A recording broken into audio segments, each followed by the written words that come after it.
So yes, there are other game collections out there that these Sonic games have appeared in, and man, that looks blurry.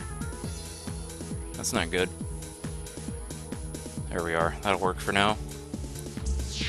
Check out the only Genesis game collection that's on the Sega Dreamcast, which has a pretty good set of collections, some pretty good games. It's got Phantasy Star 2, Vector Man, Streets of Rage 2, Columns, Shining Force, Revenge of the Shinobi, Golden Axe, Altered Beast, Sega Swirl, baby! And Virtua Cop 2, if you got a light gun. But we're here for Sonic, man. But we're going to quickly go away from it because, man, this is not great. The emulator only has a few, like, it's just got a couple things. One thing, it does support 6-button controllers, so if you're someone like me who has a Saturn controller converter, works really well for this game, for this collection here. SEGA! Ooh, they're sick. They caught a cold or something? Oh god, it's the 90s again, guys. It's like the easiest thing to fix. It's still blurry, what the heck?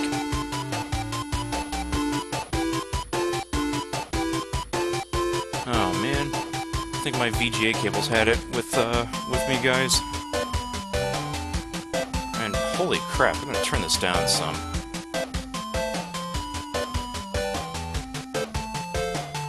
But yeah, it does not sound great for Sonic the Hedgehog, but I gotta say, it's pretty bright. That's at least one thing they got right with this collection. Boom!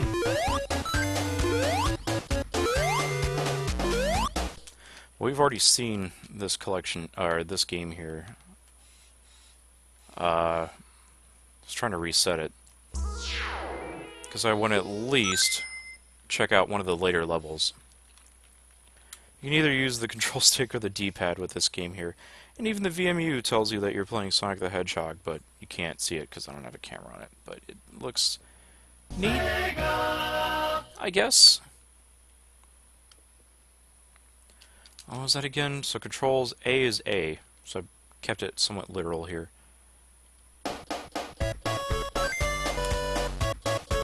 So yeah, it's the US ROM, so all these levels are out of order. Let's see what happens when we try to play a water level real quick. Oh god, we're all underwater.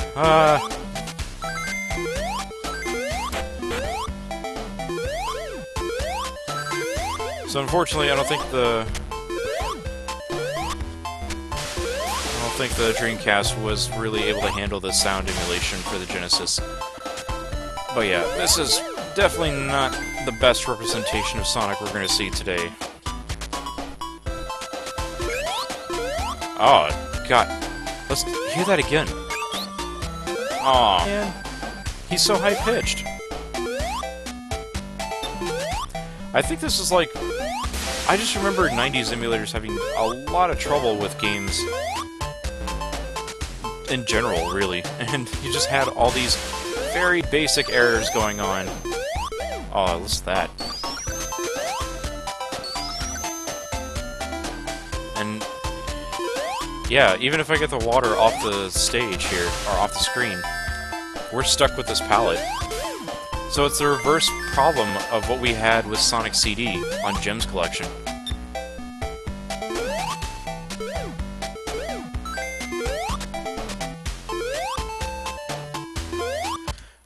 But, you know, do we really want to play through...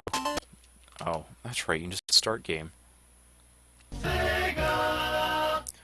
So let's see if we can check out another level here. See if something else kind of holds up better.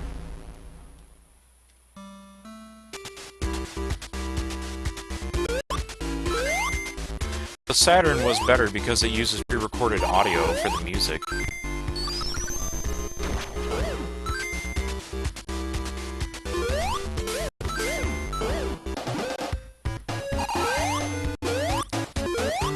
Guys, I hooked up my NES to my Sega Genesis. Is that how this works? It plays fine, though. No real input lag problems. No screen tearing. At least they got that part right. Too bad that everything else is not great. And since Sonic is, well, okay, I guess that's the other thing. This game runs terribly. Like, I think there's even more slowdown than ever before.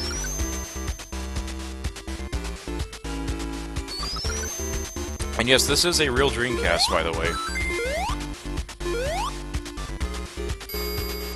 Ding! At least this is still here. This is the best part of Sonic right here. You're not gonna lock me behind this screen.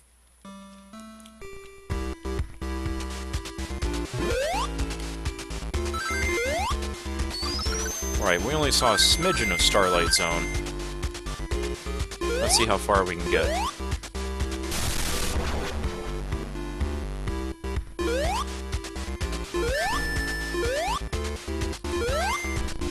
I always play Sonic very hastily, so I never really take my time in sections like that.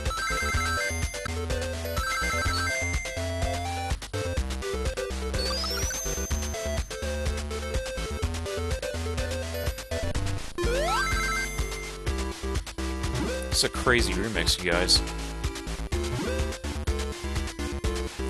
So sadly, all the other games also feature the same problems Sonic here does, where there's just more slowdown,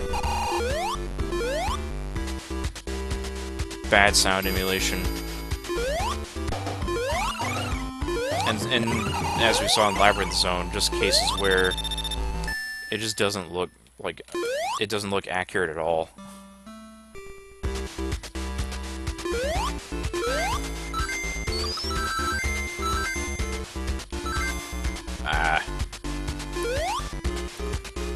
I could have skipped a good quarter of the level if I kept going there.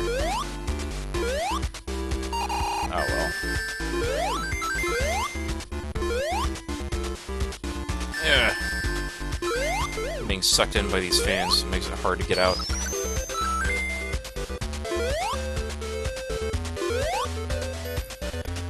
And just think, this is the only instance of classic Sonic we ever got on the Sega Dreamcast.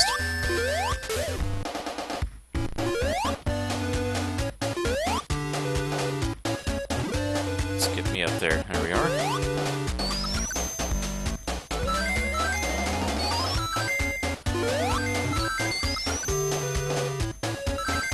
We're not going to stick with this collection for that much longer. Because after this, I want to try and get my PC hooked up here. Not the one that I'm using now, but we're going to take a look.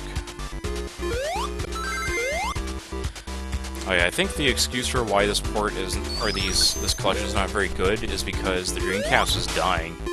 Like, it wasn't until like a few days later that Sega officially announced that they were exiting the console business. So, kind of a sad note to go out on. Especially since it's got this letter that I gotta read it.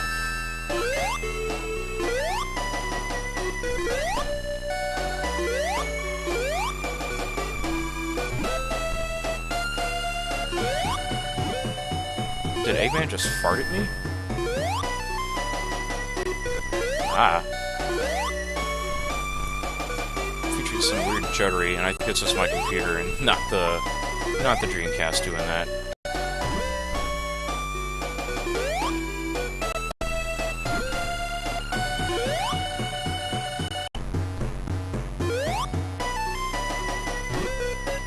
Uh-oh.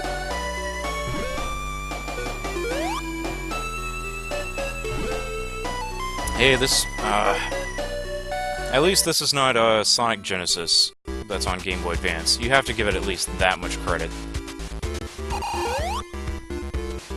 Wow, they're not gonna give me any rings.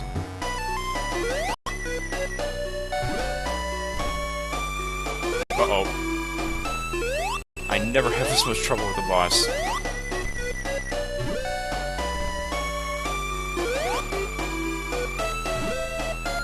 And I'm also not used to the fact that I don't have the spin dash anymore. So there is that. Yeah, there we go.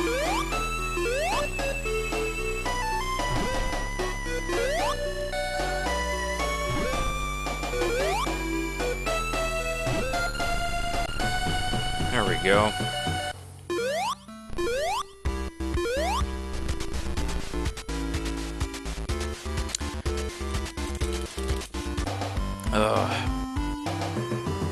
Yeah, that's enough of this Smash Pack here. But let me at least read this to you guys. This is a letter that was given to us. Not the one that Master Toronto was talking about on the disc, where it talks about Sega potentially leaving the console market, but there is a special introduction for the manual for Sega Smash Pack on Dreamcast. It reads, "Truly, there are more active gamers in the world than at any other time in the history of our beloved pastime. And while many claim to know what gaming is all about, most have just recently jumped on the bandwagon of the world's most dynamic form of entertainment. Thus, in the new realm of online gaming, 128-bit processors, true 3D graphics, and blazing frame rates, we can often find ourselves missing something. Strangely, that something can be hard to identify or describe. The games of today are undoubtedly brilliant works of art created through a combination of ridiculously long hours, daily dedication, and teams of highly skilled artists, designers, programmers, and producers. But amid all this advancement, things are sometimes forgotten. Sega, always eager to push the envelope of technology and creativity, has made great strides over the years to accomplish one invariable goal: to produce the highest quality video entertainment the world over. Within this collection of games, you will bear witness to this goal as evidenced by the numerous game titles that exist on one disc. For those of you already familiar with these remarkable titles, you'll likely recognize that the something missing in many of today's games can be found in spades within this collection. And for those of you new to these classics, you're in for an even more profound experience: the discovery of gaming's true essence, the undeniable satisfaction that goes along with finely tuned graphics, gameplay, brilliant game design, and visionary characters. Welcome to the first installment of Sega Smash Pack series, games that play as well today as the first day they were released to the public. Games that made gamers proud to be gamers, profound games that instantly remind us why we ever started playing games in the first place. Thank you for purchasing Sega Smash Pack 1.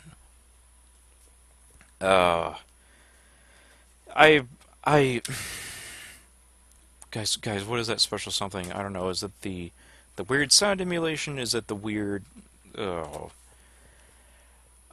It's just kind of silly and sad that they wrote this introduction indicating that there was going to be more in the series. Then, of course, Sega Smash Pack continued, or at least existed on the PC, with a couple of collections. I'm just going to go ahead and shut that off. Blech. No signal indeed. So I'm just going to very quickly